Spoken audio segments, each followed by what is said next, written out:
hari ini nih ya.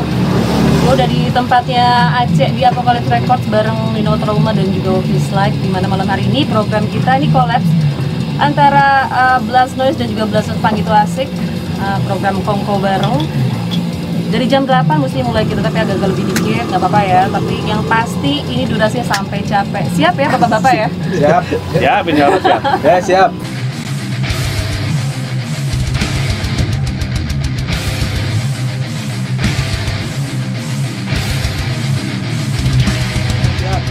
Oke, kita sapa-sapa dulu di sini Bang Uop Dislike. Halo Bang. Halo Sandek. Halo semua teman-teman pendengar Sandek FM. Ya sih. Oke, ini dari tadi Bang Uop, sekarang ada Bang Nino Trauma. Halo, apa kabar semuanya? Alhamdulillah baik-baik Bang. Oke, di sini juga kita bakal ngobrol tentang pergerakan underground nih. Bukan begitu Bang Aceh? Iya betul juga sih dia ya. Apalagi mengingat Nino sama Wolf nih yang udah ngalur ngidul nih di dunia underground nih. Jujur aja dulu gue cuma nonton doang mereka dari acara metal di mana ya, di poster mungkin ya, dan sama di Bulungan sering juga ngeliat mereka nih aslinya berdua nih agak kontak ya dia mainnya. Jadi gue langsung mau boleh mungkin tanya dulu kali ya, awal mulanya mereka tuh awal mulanya berkecimpung di scene underground dulu nih, kita ngomongin undergroundnya dulu gitu. Mulai dari mana nih, coba gambrengan Bang Ugo bakal Bang Ino dulu. Oh, oke, tuan dia enak Bang. Itu biasanya mental ya lebih dulu ya. Soalnya kembali kan ritmenya. Om tuh kan lebih tua dari gua. Kan takut kualat gua, udah dulu deh. Oke, mulai dari Bang Ugo dulu. Oke, Bang Ugo ceritain dong awal mula lu berkecimpung di dunia underground nih. Pegang Bang. Awal mula gue berkecimpung di dunia underground, awalnya sih pasti gue nggak tahu ya underground itu apa. Yang jelas gue itu senang dengan musik-musik distorsi. Nah, musik-musik distorsi itu di sekitar tahun 1992-an. Nah, itu gue sempat denger salah satu band metal, sebutlah Obituary. Nah, di situ kan agak bingung nih, anak SMP kok bisa dapat kaset ini gitu kan, dapatnya dari mana gitu kan. Nah, gue dapat dari temen juga. Nah, kita dengerin bareng-bareng kan. Nah, dari situlah mulailah terinfluence kan. Nah, di tahun-tahun berikutnya mulailah ngeliat drum gitu kan, lihat drum, nggak tahu gimana cara mainnya kan. Terus tiba-tiba iseng-iseng udah bikinlah band saat itu ya, di tahun 2003 juga, masih di bangku STM ya, Nah, gue bikin band iseng-iseng, tapi gue belum bisa main musik yang agak-agak keras. Paling bisa main keras maksain yaitu bawain Nirvana. Grunge ya. Mungkin gue keras dulu aja nih, karena kan gue pengen distorsi nih.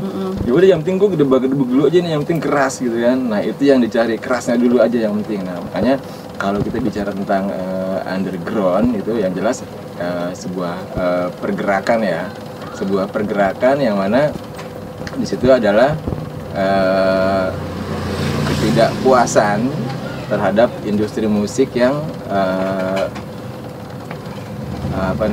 kita sebutnya papan atas.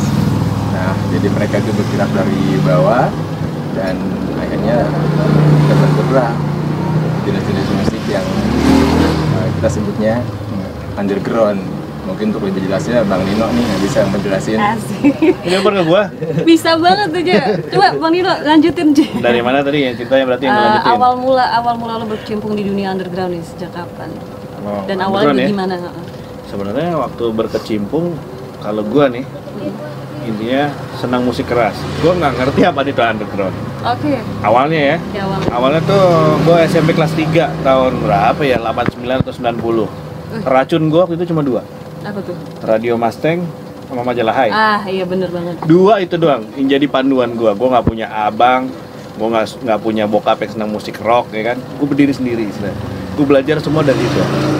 Nah, Mustang itu akhir tahun 89 awal 90 tuh udah mulai rame acara rock and rhythm, ada Mbah Metal ya, gitu ya, si Mas Bugi Usman ya. Nah dari situ tuh, gue mulai kenal band satu-satu. Sepultura, album Morbid Vision, buset kok kayak begini gitu. Obituary, kan? Wih geri banget vokalnya kayak harimau, kan?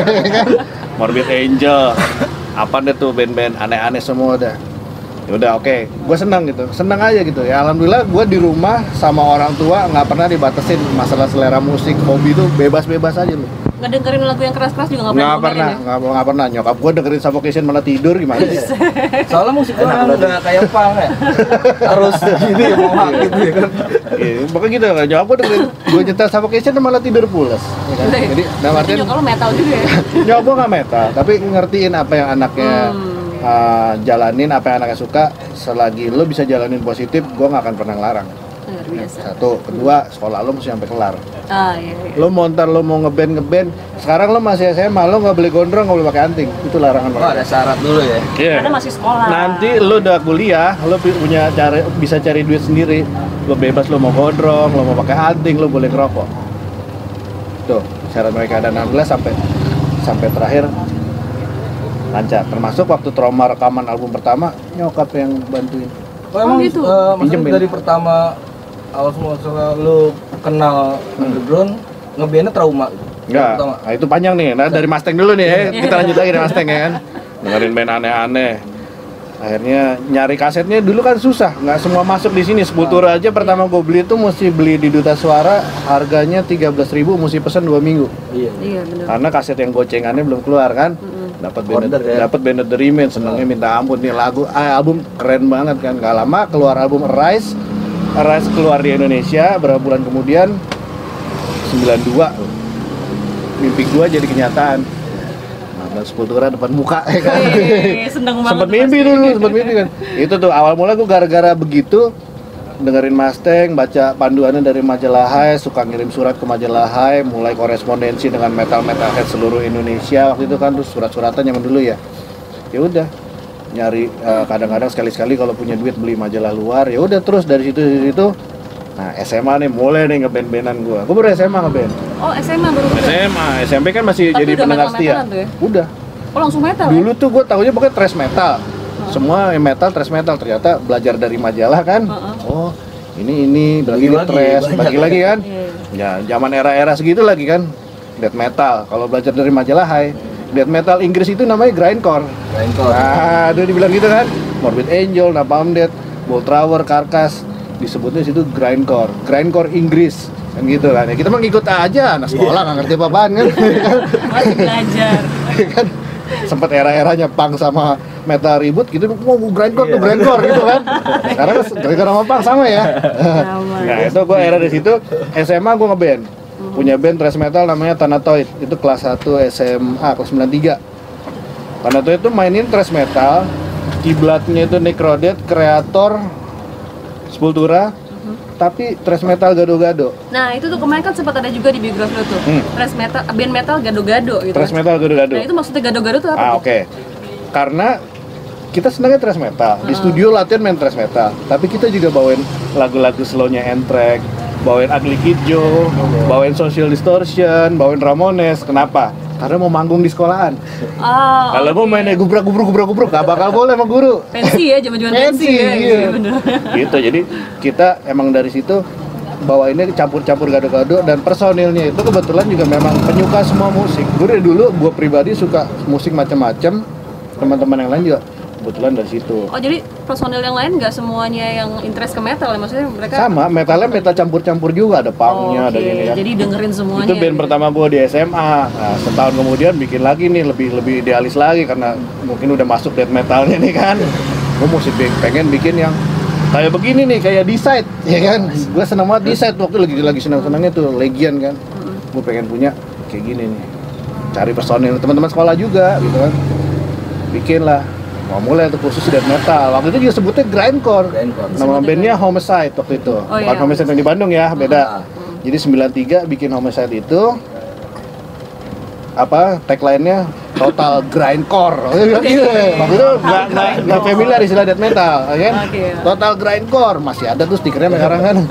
Ya udah dari situ tuh nguliknya bahasa kayak Unleashed, Grave, Blasperion, pokoknya band yang Swedish death metal deh rata-rata. Itu 93 sampai 95 akhirnya gue gabung sama Trauma. Nah dari situ baru lebih serius lagi kan. Trauma 95 sampai sekarang ya bang ya?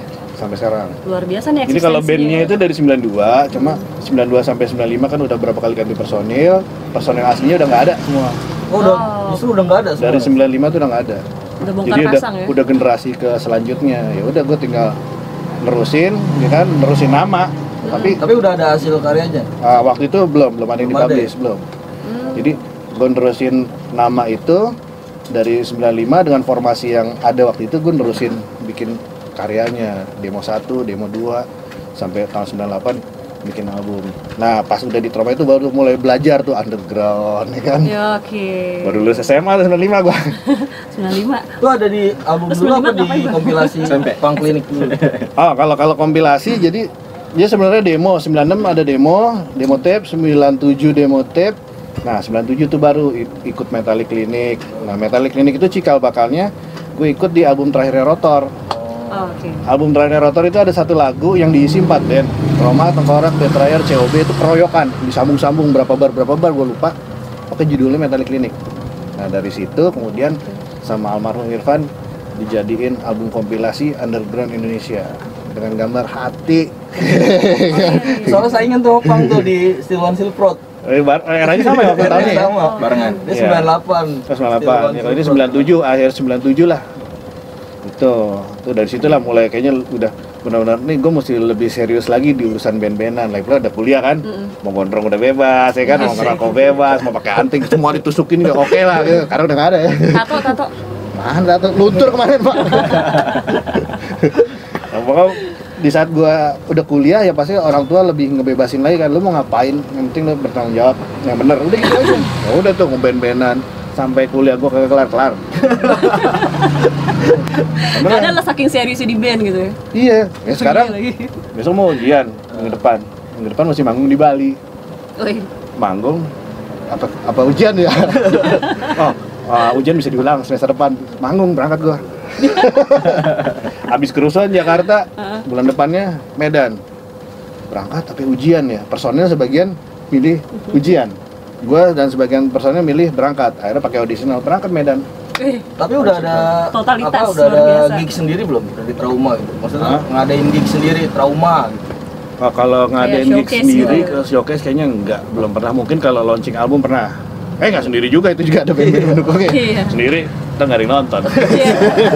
Nonton teman-teman gue doang. Gitu. Oke. Terus, makanya dari sejak itulah gue mulai serius. Dari sejak Mendalami itu semua-muanya, semua dipelajari, semua dicoba, kan? Oke. Nah, itu tadi Bang Nino udah total banget ya ceritanya ya. Detail banget sampai kenapa akhirnya lebih milih band ketimbang kuliah tuh. Waktu itu. Tetap waktu itu. Nah, Bang Ngop sendiri nih Ji. Awalnya kan katanya nirvanaan ya kan, awalnya di grunge ya kan.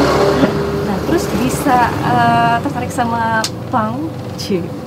Itu awal mulanya gimana tuh Bang? Lebih detail dong ceritanya. Awal tertariknya sama punk itu karena yang Bukan pasti Panggaran ada ini ya, ada masukan dari teman-teman ya kan, ada masukan dari teman-teman, daripada bawain ini kita ini aja yuk bawain Sex Pistol. Ya udah enak lu bawain Sex Pistol, kayaknya enak juga ya ternyata ya. Nah dari Sex Pistol kayaknya gue bosen nih sama beat-beatnya Sex Pistol. Nah akhirnya gue coba ke Explore. Kayak Exploited, oke kita main Exploited yang agak lebih kenceng lah nadanya kan, bersemangat di situ. Nah dari situlah barulah kebentuk Dislike di tahun-tahun 96 kita langsung terbentuk. Berarti eranya Dislike. hampir berbarengan sama Trauma ya sebenarnya, beda setahun lah ya. Duluan Trauma kemana-mana. Beda setahun Oh, lah, gua masih bisa. dia udah ngeband, gue masih SMP. Lo kan udah jadi dosen. Nah terus tahun 96 itu Dislike berdiri. Ditambah lagi diperkuat sama Rusdi Isa diperkuat, mulailah banyak manggung di beberapa tempat, udah bukan lagi beberapa tempat Jakarta ya, tapi juga masuk ke daerah, udah masuk ke daerah itu sampai tahun 2001 itu jam manggungnya juga lumayan kenceng. Udah dapat jam manggung tuh ya? Jam manggung sudah panggung udah banyak ya? Sudah, panggung sudah banyak. Cuma kan memang waktu itu terpisah sama metal tuh hampir terpisah.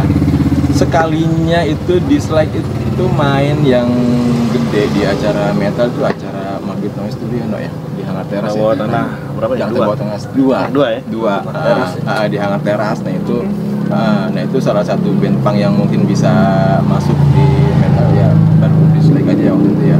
Tapi ya sekarang kan sudah terbawa nih semua, jadi kita nggak pernah mengotak-kotakan siapa sih anak metal, siapa sih anak punk gitu. Justru kita semua bergenre satu dalam naungan underground. Iya betul. Nah sekarang gue mau ngobrol ini masalah dulu kan kayaknya antara punk sama metal tuh ya apa ya nggak bisa bersatu gitu. Nah pernah gak sih lo ada pengalaman dan apa gitu yang menarik ketika itu gitu? Nih siapa duluan nih yang mau jawab? Karena gue duluan. Ya sini gue jawab. Yaudah, Bang Ino duluan ya. Tadi kan udah Bang Uub duluan, sekarang Bang Ino duluan. Wah punya pengalaman seru juga nih. Dulu tahun-tahun berapa ya? Mungkin kalau masalah punk sama metal musuhan tuh atau dibikin musuhan tuh cuma ada di Jakarta kayaknya. Oh, oke. Mungkin kalau kita lihat kota sebelah kayak Bandung sih bisa aja ya. Bisa lebih apa sih? Lebih satu dah ya. Lebih satu. United. Di sini kayaknya di Jakarta lebih keras era itu kan. Tahun-tahun berapa tuh dulu? 95, 96. 1996. Era-era itu ngerasain banget. Kok kayaknya apa ini metal, grindcore. Kita dikata-katain grindcore dulu Oh, dibilangnya. grindcore tuh ada istilah green korengan. Ya, ada gorengan. Pokoknya kita dibilangnya, pokoknya dimusuhin lu grindcore. Iya, gitu. Dimusuhin gitu. Gua punk, lo grindcore waktu itu. Grindcore tuh metal waktu itu masuknya gitu kan ya. Kenapa nggak boleh ngeliat pohon-pohon berakar? Iya, nggak bisa lihat rumput-rumput liar gitu kan. Yang tajam-tajam itu. Iya.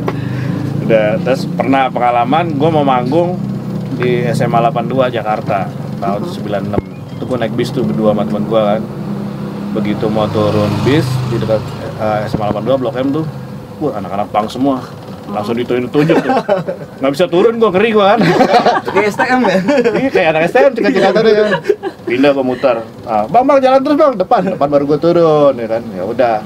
Masuk ke tempat acara, sama-sama rame nih masa metal sama masa punk kan. Waktu itu band-band metal yang main Tengkorak. Oh, Tengkorak, Trauma, ada Genocide, tapi Genocide-nya Genocide metal ya. Tapi bintang tamu utamanya netral. Terakhir netral tuh.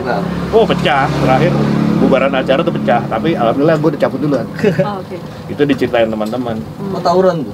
Tawuran. Musuh Habis-habisan tuh. Iya. Nah itu satu. Terus ya gimana ya? Kalau jalan-jalan di mana-mana kayaknya ada anak punk diliatin kita pakai baju metal ya, diliatin semua. Metal nih. Di pelototin gitu kan. Nggak tahu kok jadi pada musuhan begitu kan. Betul. Iya. Lucunya gitu. Terus apalagi ya, kayak pengalaman banyak dan jadi sering jalan-jalan tuh nggak bebas gitu kan. Ketahuan anak metal nggak aman gitu kalau ada anak punk di situ gitu ya. Iya, satu sama lain gitu saling kok jadi kayak apa? Saling membenci gitu kan. Itu di salah satu sisi. Tapi dari salah satu sisi lainnya era itu gua Trauma sama nggak beberapa sih ya lumayan banyak juga teman-teman metal sering juga diundang main di Harley Davidson Cafe sama anak-anak Seed Gang. Nah di situ tuh kita jadi satu semua, yang punk, yang metal, yang mohawk, yang gondrong, yang gundul. Jadi satu, mainnya campuran di musik itu. Harley Davidson Cafe itu sampai tahun 97. Sebelum akhirnya kita pada pindah ke Poster kan era itu kan. Pokoknya kalau yang jadi satu dengan teman-teman punk era itu ya waktu dengan Seed Gang tadi kan gitu. Jadi kita nggak langsung menjudge ini punk yang ini jahat, yang ini baik, enggak. Ada yang begitu, ada yang begini kok. Nggak semuanya. Itu nggak zaman sekarang ya begitunya ya? Kalau zaman sekarang ngeri juga. Di lampu merah banyak kan? Iya, sekarang lebih banyak lagi ya. Lebih banyak lagi. Oh, lebih galak ya. Tapi nggak apa-apa, itu kan pengalaman. Jadi Jakarta juga punya cerita. Kalau gitu. menurut lu gap itu antara punk sama metal tuh kenapa sih penyebabnya sebenarnya? Ya ada yang ngomporin gue bilang, gue nggak menyalahkan ini punknya atau metalnya ya, mungkin para pimpinannya bisa dibilang ya itu kan pasti ada gitu kan. Apa mungkin karena ini apa namanya persaingan di dalam bukan bisnis ya, apa namanya persaingan dalam musik atau bisa apa? jadi sih pada show up kan masa itu Ya, kan. bisa Wah, pada gua show mental. up, dan memang di saat mereka semua show upnya dari semua dua genrenya ya, pada pengen sama-sama nunjukin show up, sama-sama merasa punya idealis, itu yang suka bentrokan. Oke, jadi persaingannya aja gitu ya. Padahal mah sama aja, semua juga teman-teman, apalagi sekarang semuanya teman-teman juga, ya kan, mau pakai mau Terbukti apa ya kan, sekarang ada Ups, ada Nino aja gitu. ada Nah, kalau Bang Ups sendiri ada pengalaman yang unik gak sih pada saat itu? Nah, banyaknya konflik yang terjadi saat itu, ya gue masih sekolah nih waktu itu kan. Gue Oke. pengen udah mohak nih, udah mohak pengen jalan-jalan nih ke Blok M nih, sama geng-geng kru-krunya di Slack sebelumnya ya. Jangan ke Blok M, lagi ada rusuh. Karena yang lain Aman aja tuh orang anak-anak gondrong. yang lain di sana pada dipukulin gitu kan. Dan gue sekarang aja segini apalagi dulu kan. Wah kata nyokap, udah jangan sana-sana di rumah aja ya. Akhirnya karena ada info rusuh, akhirnya gue nongkrongnya itu mejeng-mejengnya itu di PIM. Oh, oke, di Dulu PIM. PIM cuma satu. Tim satu doang ya. Belum ada PIM terus juga ya. sempat ketemu juga nih gerombolan di Slack, sempat ketemu juga sama anak-anak Kambodia, kenalan kan. Wah, mau juga tuh anak pang nih, berarti saudara kita tuh dia kan. Ya udah, kita temuin. Nggak sempat kenalan sih, tapi sih mungkin tahu lah anak-anak Kambodia. Dia bilang dari mana? Gue dari Kompos gitu.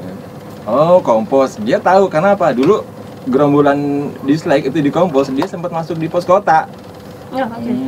Tahun 95 kalau nggak salah. Nah itu sempat diinterview sama pos kota. Jadi sempat masuk di halaman depan. Karena udah ini ya, berdua pada berkarya ya. Maksudnya nyablon atau apa di Ada kegiatannya ya.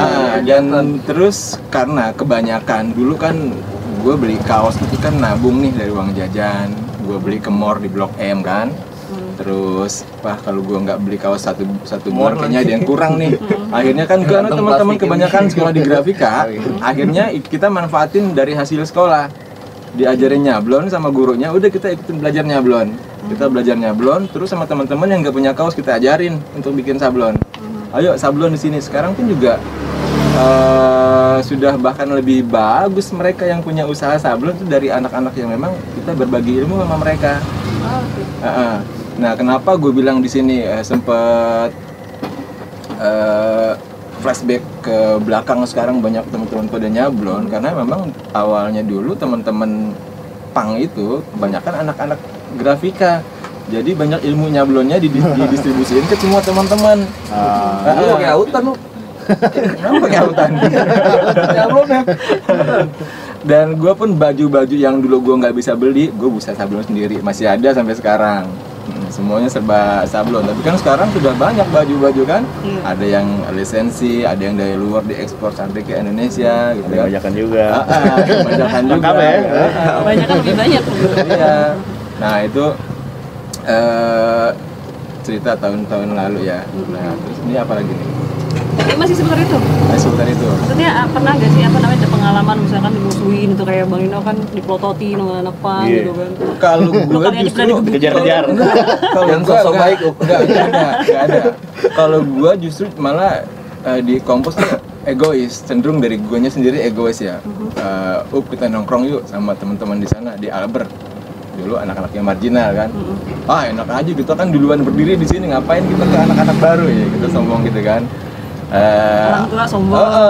Nggak mau tuh, nggak mau kita orang lama di sini kan.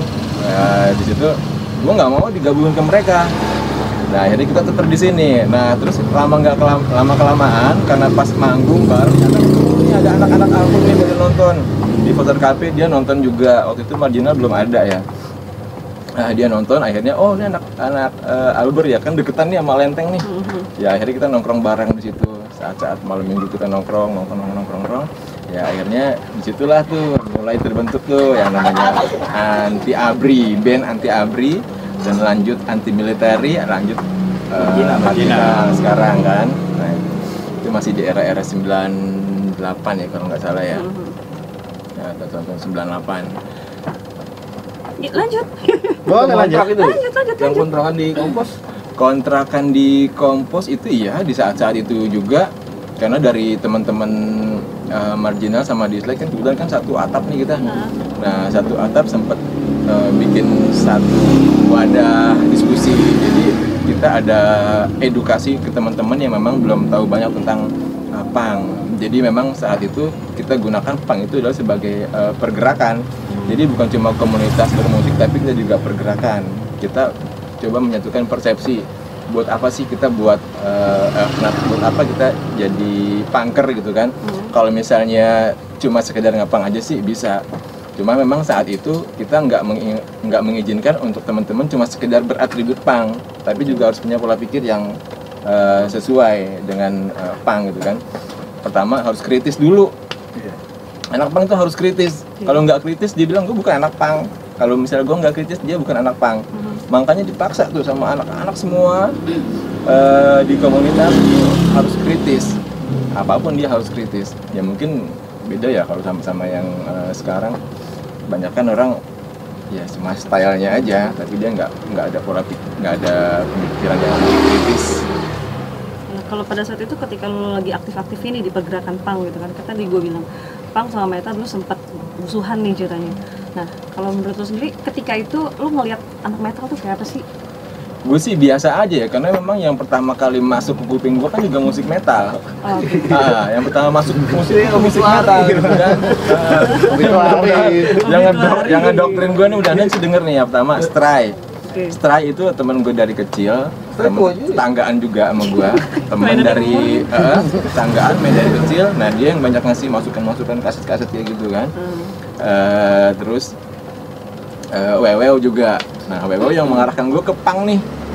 Oh tau si Wewew, nah itu dia yang mengarahkan gue ke punk. Kita bawain Sex Pistol aja, waktu itu masih band sekolahan. Main Sex Pistol aja Nah, Wewew sekarang klub jahat. Gue masih bisa mainin Sex Pistol, gitu, dutak-dutak lah. Nah pengen lebih kenceng lagi, gue bawain lah Exploited.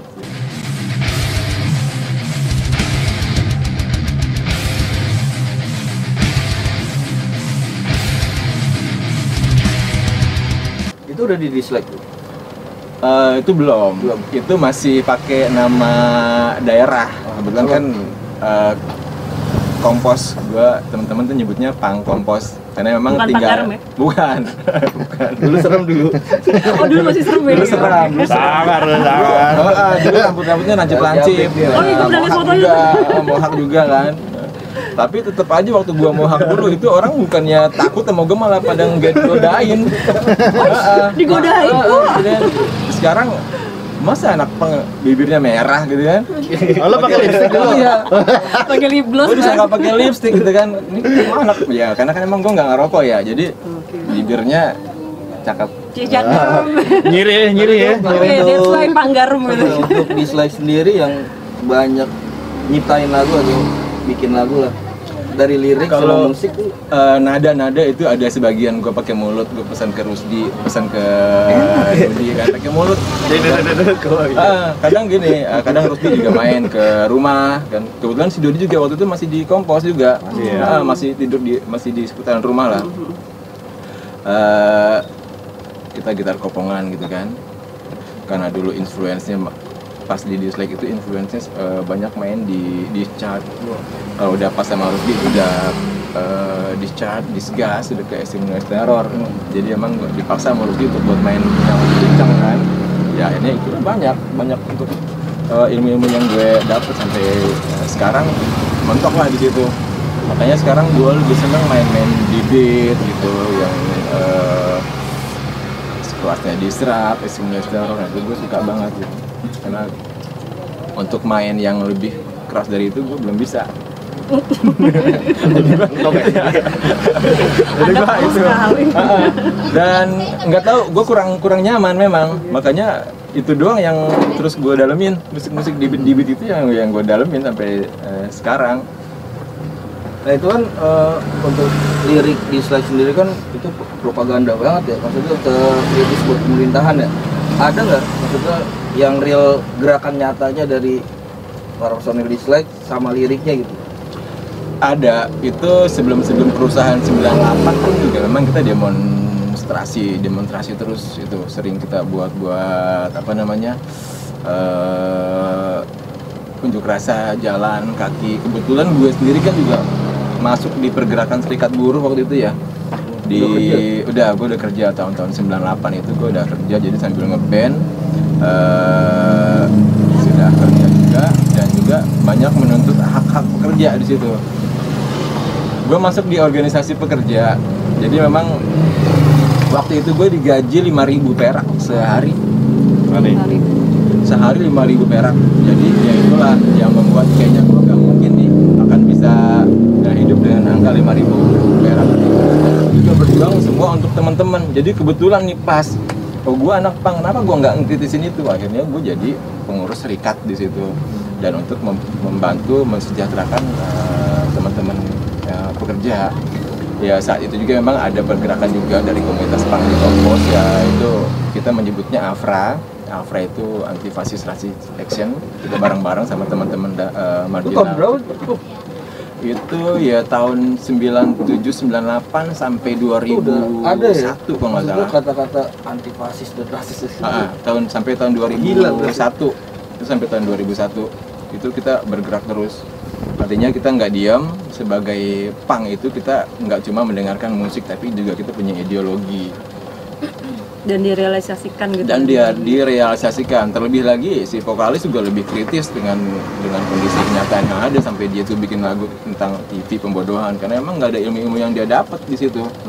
TV pembodohan, Season Scare juga itu lebih kepada kerusuhan 13 Mei tahun 98.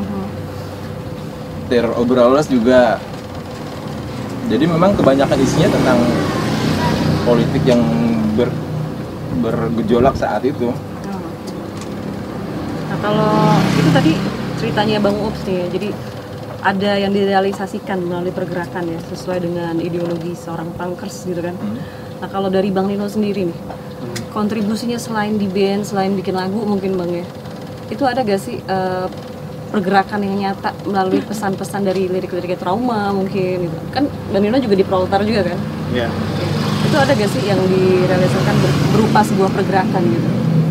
Kalau di Trauma ya, berbicara di Trauma tuh kayaknya nggak terlalu dibikin nyata dalam pergerakan, karena mungkin yang tema yang diceritakan dalam lirik itu beda dengan teman-teman di punk ya. Kalau dengan Trauma kan lebih ke mungkin bilang sisi gelap kehidupan. Nah, apalagi waktu album pertama, namanya gimana sih, band baru punya album pertama, patokannya band anu lagi sok-soknya ngeri-ngerian gitu kan, ikutin yang horor-horor, Tapi nggak pernah dipelinci loh. nggak pernah, kasihan. Jadi pokoknya ceritanya tuh yang sangar-sangar gitu. Makanya era-era album pertama tuh pasti kita ceritanya tuh yang serem-serem, yang horor, ya memang bukan makna aslinya sih ya, tapi ceritanya kan pokoknya berbau-bau yang serem-serem lah era-era itu. Rancor gitu. Iya, mereka bebas waktu itu apa aja ceritain kan. Nah, ini mulai album kedua baru tentang hidup gitu. Seperti nah ini dia, kita sambungin sama yang pergerakan. Sebenarnya bukan pergerakan, misalnya seperti album kedua Trauma tahun 2003, Demi Hidup Tak Perlu Harus Mati, itu judulnya kan. Itu judul albumnya. Nah, kalau lewat lirik-liriknya kita mengajak gimana intinya ya, kita mengajak gimana sih hidup ini jangan gampang menyerah, itu aja intinya. Nah itu kita cerita satu-satu, disambungin lagi album ke-3, ke-4, ke-5 itu rata-rata lirik album Trauma tuh bersambung di situ semua gitu. Jadi mungkin direalisasikannya mungkin melalui pesan gitu. Melalui pesan, cerita tentang gue pribadi, pengen ngajak teman-teman, intinya gitu aja. Oh jadi khusus. mostly lirik Trauma lo yang bikin nih? Iya. Oh gitu. Semua. Oh. Nah beda sama di Proletar. Kalau Proletar semua bikin lirik. Oh oke. Iya, jadi Dituntut ya. semua rajin. Semua rajin ya kan. Kayak sekarang nih lagi rekaman album baru nih. Bocorannya gue ngomong ya. 22 lagu. Oke, kita lagi beresin. Gue divisi lirik lagi ngerapin lagu. Tahu-tahu di full udah siap segini, levelnya udah siap begini. Gue siap begini, ya udah tinggal dipas-pasin aja, nanti kalau ada lebih ada kurang ya simpan lagi. Jadi semua berkontribusi mengisi lirik. Oh, Kan yang di studio Kak. Yang di studio kan bocorin. Udah lihat. Bocoran dari Studio hostnya. Kak, drum udah, iya.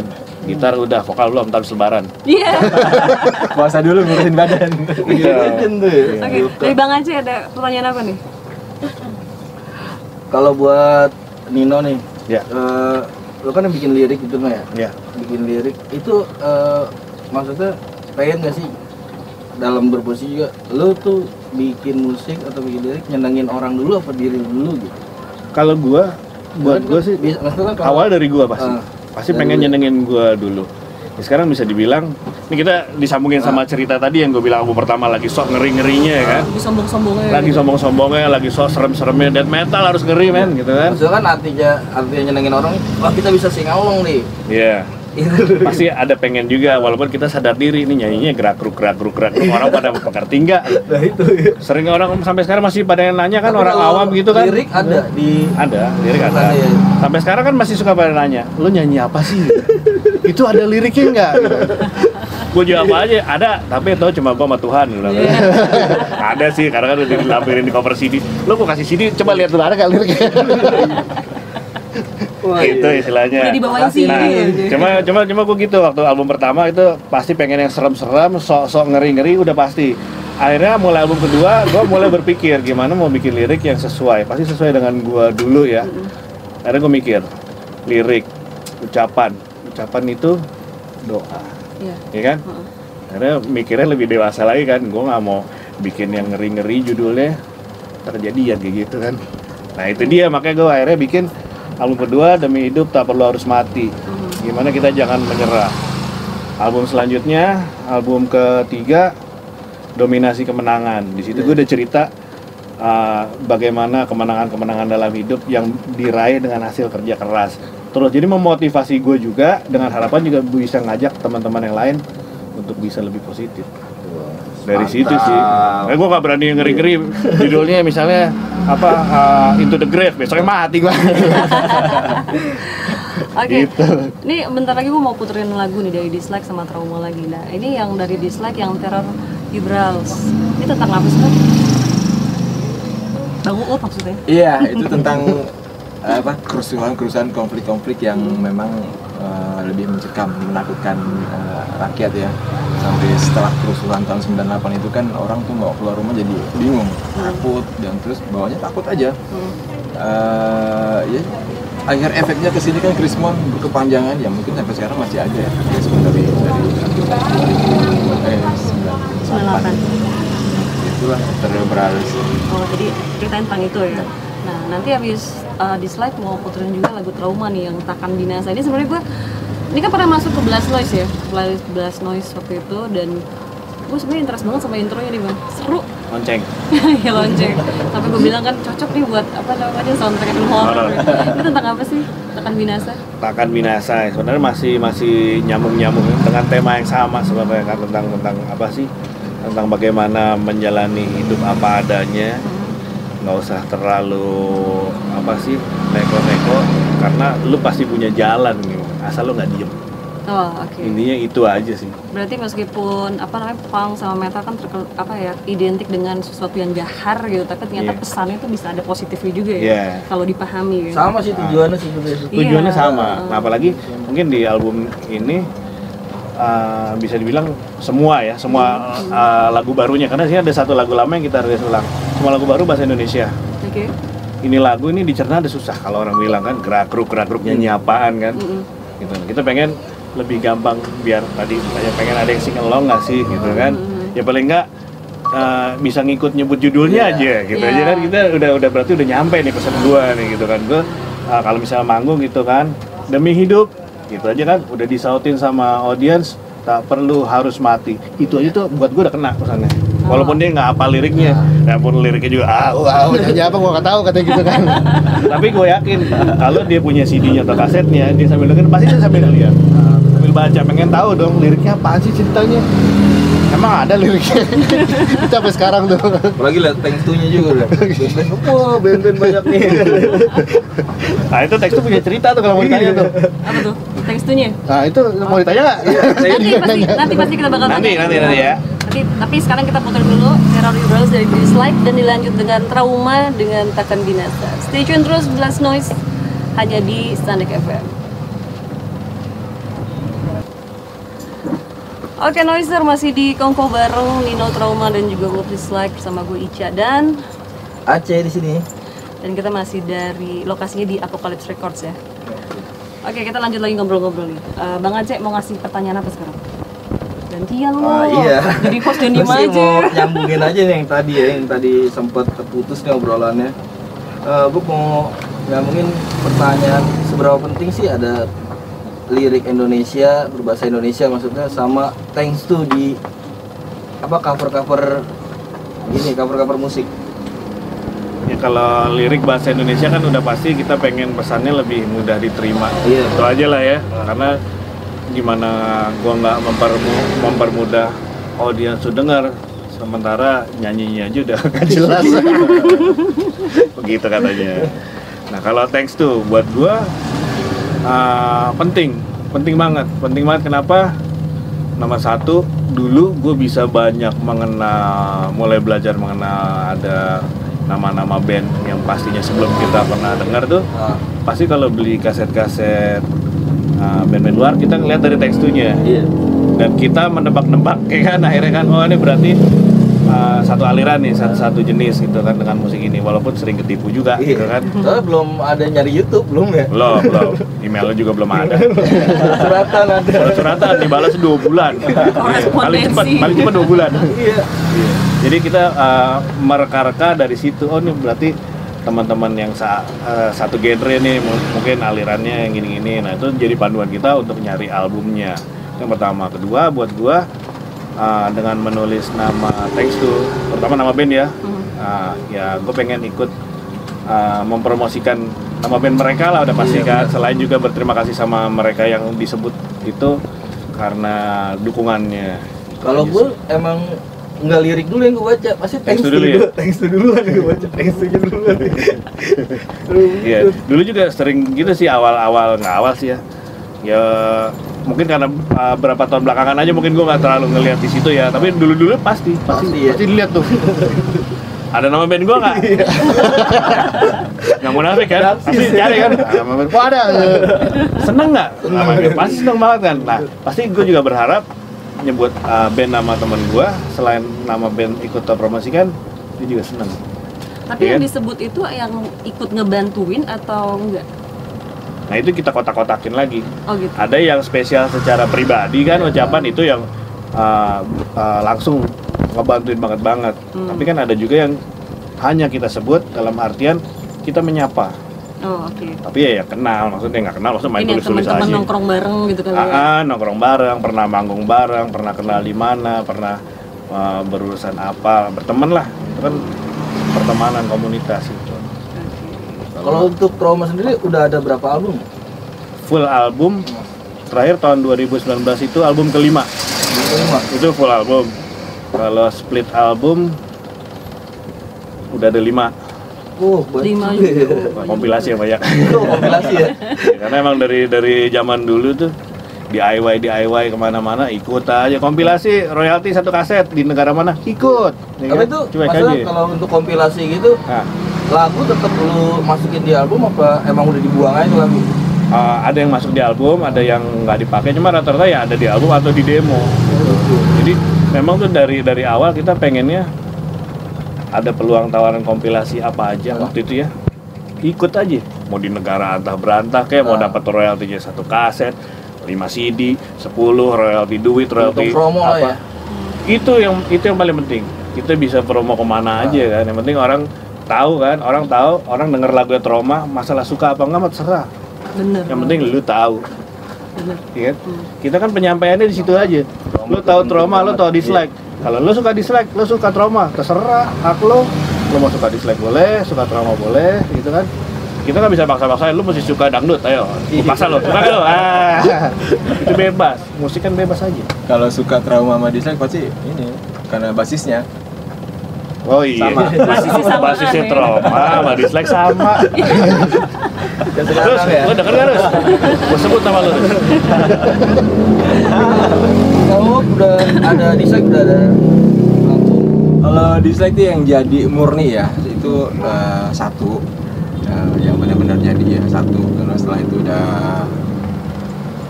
beda-beda nih, udah beda-beda kesibukan. Jadi udah kayak gue sendiri udah susah nih buat jam-jam manggung kan. Susah ya? 3 band gimana? Sekarang itu. Susah sih, Sekarang pun gue bikin band kepaksa karena nggak ada yang mau ngeband sama gue. Apa dislike dosa. Ini orangnya di berapa negara? Bisa-bisa semua. Bukan berapa Iya. kota lagi, berapa negara. Kalau Dislike itu yang pertama lagunya masuk itu di Still One Still Proud ya. Itu kompilasi punk pertama di Jakarta, ya itu yang lumayan nge-booming lah.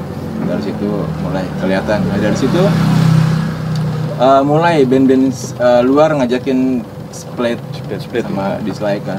Kita coba yang akhirnya yang ke realisasi itu cuma Distrust doang. Sama Distrust yang kebetulan memang genrenya hampir sama, kita bikin split album. Terus juga ada kompilasi internasional itu yang dibuat di Meksiko.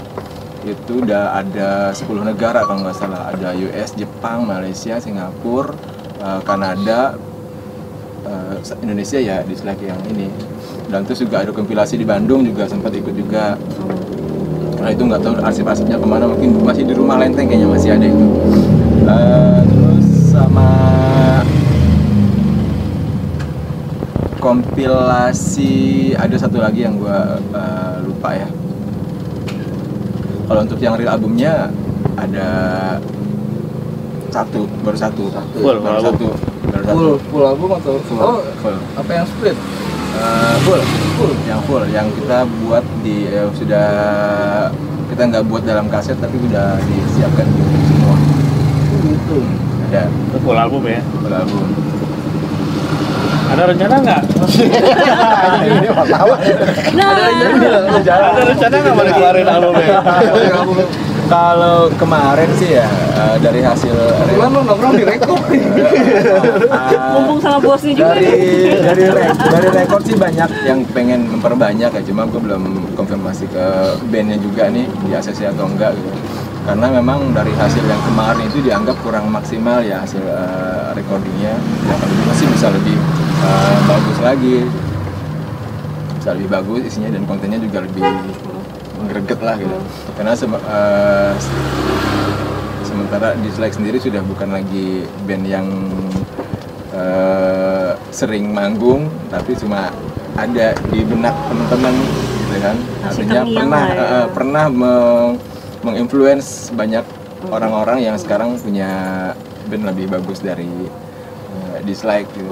Ya kan kemarin aja acaranya JK7 ya, itu bukan Pecah. acara, bukan acara launching, bukan acara Gue apa. nggak datang tapi Pecah dia itu. dokumentasi Tapi rame gila itu. gitu. Betul, nggak ada nama Dislike launching gitu. Bukan acara apa, cuma Dislike terus Reuni. Reunian ya. Iya. Dislike. Nah itu juga sempat mengundang ini kontroversi. Jadi banyak teman-teman yang memang pada pengen ngisi bareng gitu ya. Gimana caranya biar bisa main bareng. Nah cuma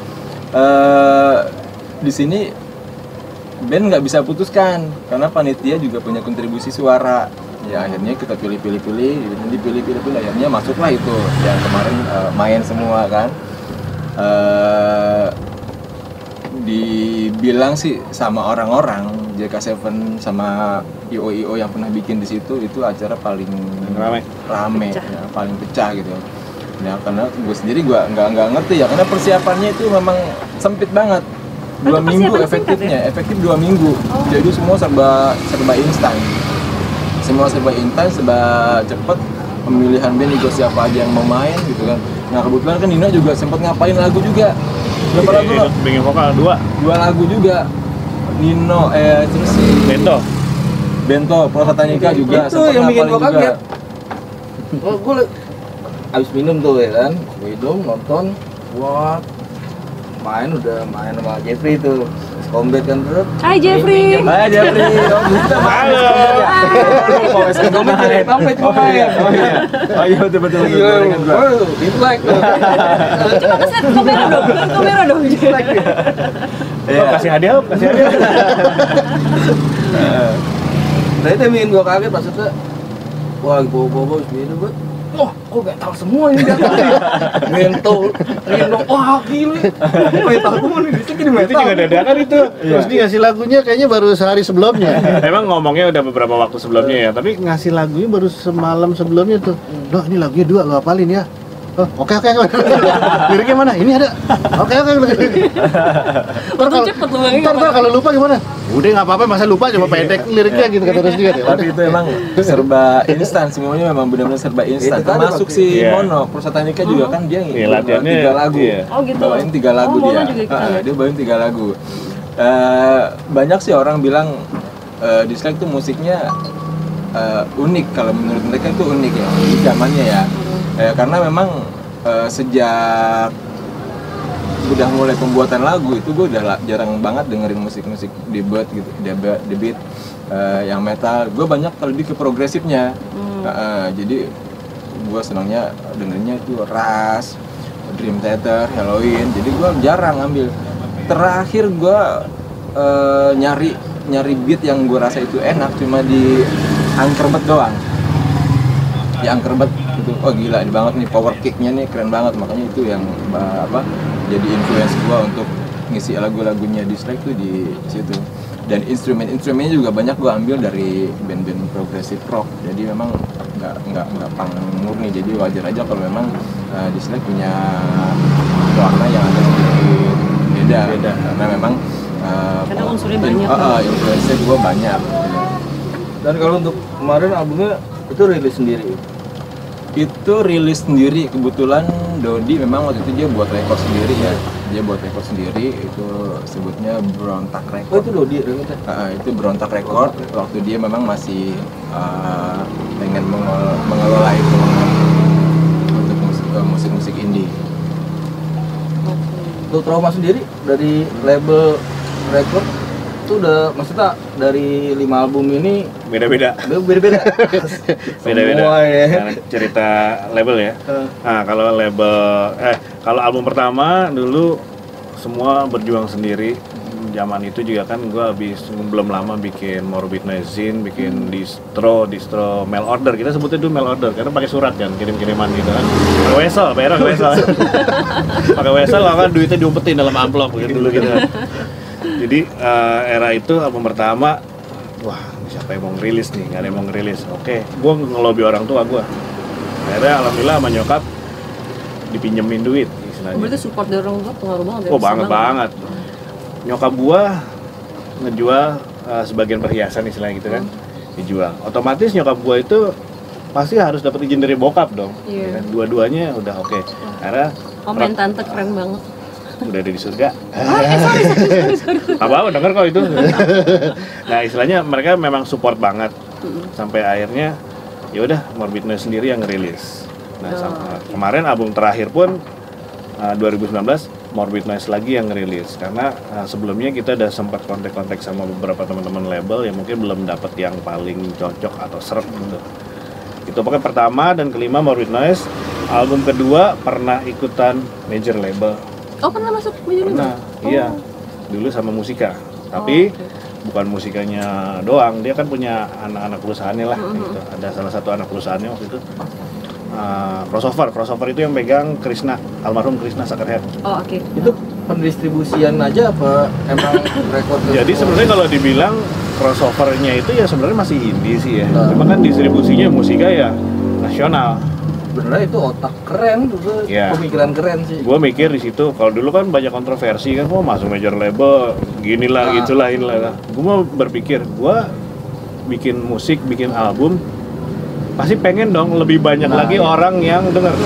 Pasti gitu ya. Nggak Jadi terbatas di gue komunitas. agak mengesampingkan batasan-batasan itu. Gitu. Lo harus gini-gini. Enggak, gue pengen lebih banyak didengar orang. Sekarang gini, gue ngerasain pengennya banget di mana. Gue kan sebelumnya sering berkorespondensi surat-suratan dengan teman-teman metal seluruh Indonesia nih dari zamannya Trauma belum punya album. Pasti kan pengen tahu, pengen denger. Masa sih gue harus ngopin kaset satu-satu, ya kan? Gitu.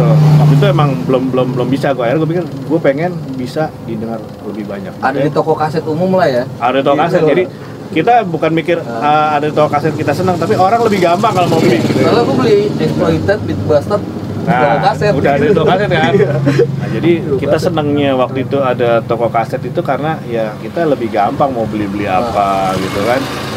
Itu aja sih sebenarnya. Itu album kedua Demi Hidup Tak Perlu Harus Mati itu sama Musika dan Crossover. Album ketiga indie label lagi. Album keempat indie label lagi sendiri, distribusinya sama Off The Record, dibikinin CD. Nah kebetulan sama Off The Record itu dia maunya waktu itu gue bikinin album ini CD, tapi album lo sebelumnya gue keluarin juga langsung paket tuh, bikin 3 CD kan. Jadi album ke-1, album kedua yang tadinya kita cuma ngeluarin kaset dibikinin CD lah, termasuk album nggak di box setin. Nah itu dia ceritanya, album 1, 2, 4 yang dirilis. Nah yang ketiga itu kebetulan kan kita udah ngerilis sama label lain, tapi stok masih ada. Akhirnya kita jadiin 1, 2, 3, 4, gue bikinin bungkus sendiri jadi box set. Sendiri tuh. Bikin sendiri, iya. Cuma 100, nah itu DIY lagi. Untuk kemasan box setnya, untuk kemasannya. Tapi untuk produknya kan udah ada itu. Kita tinggal gabungin aja 3 CD sama 1 CD kan. Jadi 1, bonusin poster lah, ini itu. Jadi limited edition 100 set doang. Alhamdulillah nggak sampai sebulan waktu itu ya, habis. Udah. Waktu itu. Belum lama dong. Belum lama itu 2000. Sempat lihat postingan lu kan itu dong. 2012 gitu. Susah ya kalau temenan di Facebook ya postingannya. Postingan yang baru kali. Tapi kalau trauma sendiri, misalnya percaya rilisan fisik itu berupa apa sih, CD, vinyl atau kaset? Maksudnya percaya gimana? Asal artinya selama ini ngeluarinnya lebih banyak apa itu? CD sih memang ya. Cuma ya bukan yang nggak pengen, kita juga pasti pengen bisa ngeluarin vinyl. Cuma kan ngeluarin vinyl pertama biaya mahal kalau produksi sendiri. Kedua belum ada teman-teman label yang mau ngerilisin. Ayo teman-teman label. Ada yang mau nggak? Boleh dah. Gitu ya, pasti pengen lah gitu kan. Jadi ya selama ini sejauh ini kalau untuk trauma ya kaset dan CD. Mungkin kalau dengan Proletar udah ada beberapa vinyl split tapi ya yang 7 in yang kecil. Itu nggak bisa jadi channel loh buat sebenarnya bisa ya, cuma gimana ya, setiap link yang dipunyain Proletar mungkin ada yang beda sama Trauma. Mungkin yang link di Proletar mereka lebih seneng genre yang begini, yang linknya Trauma lebih senengnya begini. Tahu nggak ke musiknya lagi dibuat vinyl? Tahu udah tuh. Tali kliniknya belum jadi. Kemarin sempat mau keluar kan, gabungan Metal Link 1 sama 2 gitu, mau dikeluarin tapi belum sempat keluar. Motornya sudah nggak ada. Iya. Gitu ceritanya. Oke. Ini nanti kita bakalan ngobrolin juga seputar pendapat nih ya, atau mungkin pengamatan dari seorang Uups Dislike dan Nino Trauma mengenai pergerakan underground zaman sekarang nih, termasuk masalah support DIY-nya gitu. Tapi sebelumnya gue mau puterin dulu satu lagu dari D-Night. Halo Om Doni, Om Doni, Bang Doni mungkin lagi dengerin juga. Halo Bang Doni. Halo Bang Didi. Iya, dan kita mau puterin yang judulnya apa kemarin Bang Ops? No Pain No Truth ya. No Pain No Truth. Dilanjut sama Tengkorak yang Konflik. Oke, jangan kemana-mana Noiser, stay tune terus hanya di Blast Noise.